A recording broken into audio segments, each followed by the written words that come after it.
There are three main shipping methods, and in this video we will look at less than truckload, LTL, pallets. We will show you how to create an inbound shipment with case-packed products, 1 SKU per box. First, you have to select the item you want to get into the warehouse. After that, you must select Create Inbound Shipment. You will see a window for filling an order with just a few steps. Step 1. In this step, we fill in the information about the items to be shipped. In the Inbound Shipment Name field, you can specify an alternate name for your order. This field is optional because we automatically generate the order number. Use it to visually separate orders. The next field is to select the location of the warehouse to which you are sending the items. After selecting a warehouse location, you will see the address and other contact details of the warehouse on the right side. Supplier order number and date fields. In these fields you can specify your supplier's order number and the date of that order. Below you can see a table with the items you selected in Manage Inventory. In this table you specify the quantity of items to be delivered to the warehouse.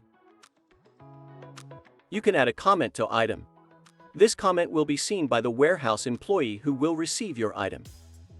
Select Additional Services as needed. The Additional Services field is a request to the warehouse to perform work and may be charged at a separate rate, so check with the warehouse support team to see if they charge extra money for these services. We have a separate video dedicated to additional services. The link is in the description. Click the Save and Continue button, and you move on to Step 2. In this step, you add information about the package, shipper, and tracking numbers belonging to this shipment. In the Shipping Method field for shipping items by pallets, you must select less than truckload, LTL, pallets. In the drop-down box for shipping carrier, select the shipping service that transports your items. If your box contains one type of product, you select Case-Packed Products, 1 SKU per box. In the table that opens in the Units per Case field, enter the number of units per box. Next, how many boxes you expect, and then the dimensions and weight of the box. Fill in the same fields for the second SKU if you have any.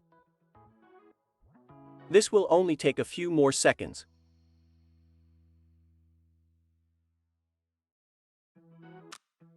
If different box sizes will be used for shipping, you can click the plus sign and add an additional box configuration. Then click Save and Continue.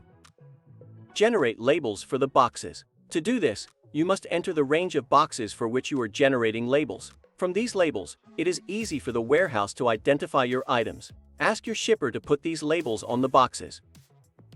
Fill in the pallet's information. In packing type, we now select 1 SKU per pallet, as there will be boxes with 1 SKU on each pallet. If you do not know the height of the pallet and its weight, checkbox, I don't know pallet's dimensions. If you know these parameters, fill them in the required fields. These parameters are filled in individually for each pallet. So if more than one pallet is to arrive at the warehouse, click the Add New Pallet button and fill in the same fields for all pallets. Generate a label with this information by clicking on the Generate Pallet Labels button. Ask your shipper to put these labels on the pallets. And add pallets tracking numbers. That way you will keep all the shipping information in one place, and it will improve identification upon receipt. After filling in all the fields, don't forget to click the Document Completed button.